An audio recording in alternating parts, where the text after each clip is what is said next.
Good morning and happy Father's Day. I am blessed to still have my father, and I generally do this outside. I'm inside today, and I'm purposely in this room, the parlor, the living room, whatever you want to call it. But to my dad, this room has some major significance. It is physically the room that he was born in. It is the room that he was baptized in by his great grandfather. It is the room where he married my mom. And it's just very important to our family. It's where we had Christmas. I pointed to the Christmas tree that's not there, thank goodness. But I am blessed to still have my father. And for those of you that know him, he's a good man. Um, he cares about people. But one of the things that is most significant to me being a mommy's boy is the fact that something he did very consistently, and that was he loved my mother. He would come home every day for every meal, and mom would have dinner ready, and he would, before he left, he would always kiss her in the kitchen. And although we thought it was gross when we were growing up, it is something that we never questioned. There's a saying that goes, your walk talks and your talk talks, but your walk talks louder than your talk talks. And to me, that's my dad. He does sort of talk loud. You never question what his opinion is about anything because he's going to tell you. But he walks the walk. When we were kids growing up, going to or not going to church was never a question. We went on vacations often to Pikes Peak, Mount Rushmore, Hoover Dam, a bunch of those cool places. But we were the family that was going to get that postcard for perfect attendance for going to Sunday school at some random church somewhere. So going to church was very important to him, and it's something that we always did. When we were in the Holy Land together, I said to him, I said, Dad, for having 7 kids, I don't think you ever question on Sunday morning at 11 o'clock, wherever your kids are, where they might be. And I just think he lived by example. So I'm going to sing 3 songs today. The first one, on Sunday mornings, the church was canceled. He would parade us all down to the living room, bring your instrument, and we were going to play a song. And because music is very important to my dad. And the first song I was able to play was called Faith of Our Fathers. And so that's the song I'm going to sing first.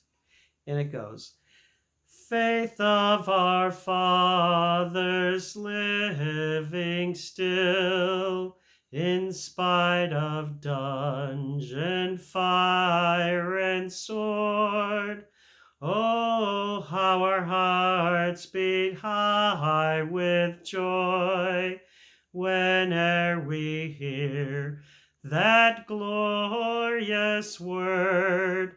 Faith of our fathers, holy faith, we will be true to thee till death. The next song I'm going to sing is called This Is My Father's World. And at home, that's how it was. I mentioned those trips that we would take. Well, one of the most annoying things about being with my dad in a car was the fact that he played with the radio station all the time. There was no scan, seek button. It was his right hand on that little thing, twisting it nonstop. And it was just an AM radio. But I think my dad loves music, and he definitely likes specific kinds of music. So whether we liked a song or not, it didn't matter because it was my father's world when he was there. So the next song is My Father's World. This is my Father's world, and to my listening ears all nature sings, and round me rings the music of the spheres. This is my Father's world, I rest me in the thought of rocks and trees, of skies and seas, his hand the wonders wrought. Ooh, choked on that one a little at the end.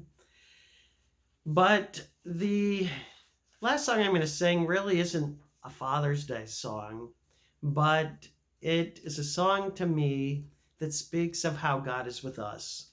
God is faithful, and he is just. And there's analogies in Ephesians. Ephesians is a good book to read, especially 3, 4, and 5. There's a lot of good stuff in there about fathers not provoking your children to anger. But I think it goes in the reverse, too. Children shouldn't provoke their fathers to anger. I don't know that my dad ever hit me. He pulled my hair one time in this house. And it was more the humiliation of him doing it in front of my grandmother, who thought I was perfect. And I hadn't done something that he told me to do and told me to do and told me to do. And I said, I'll do it, I'll do it, I'll do it. And he was ready to leave the farm to go home. And I hadn't done it. And that was feeding the calves and throwing down hay. He milked the cows and threw down hay, and I was still visiting grandma. So didn't go over well.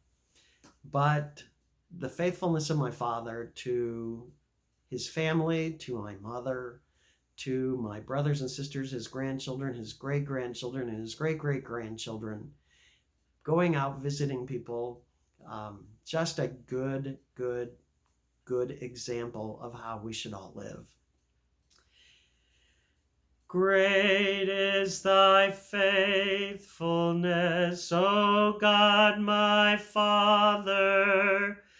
There is no shadow of turning with thee. Thou changest not, thy compassions, they fail not.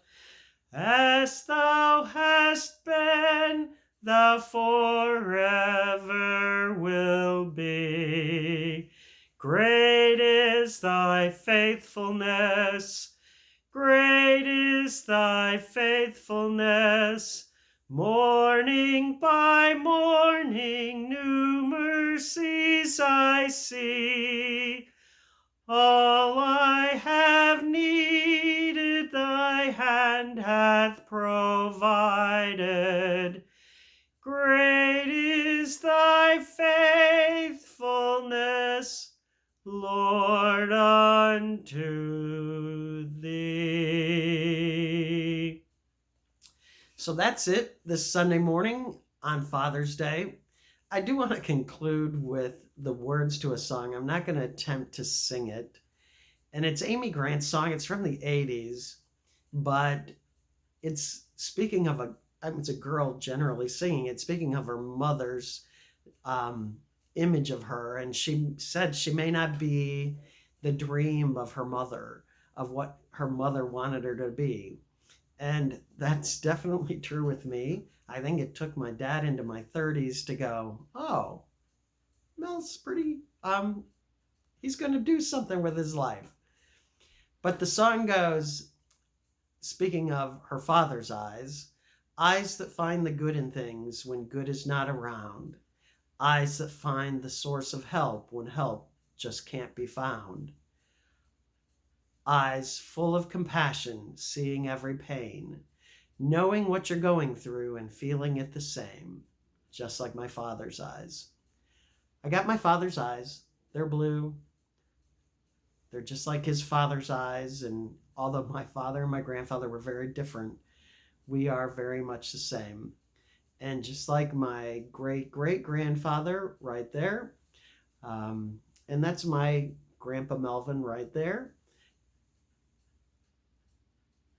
The faithfulness of my family and their commitment to their faith is what has made me be the person that I am.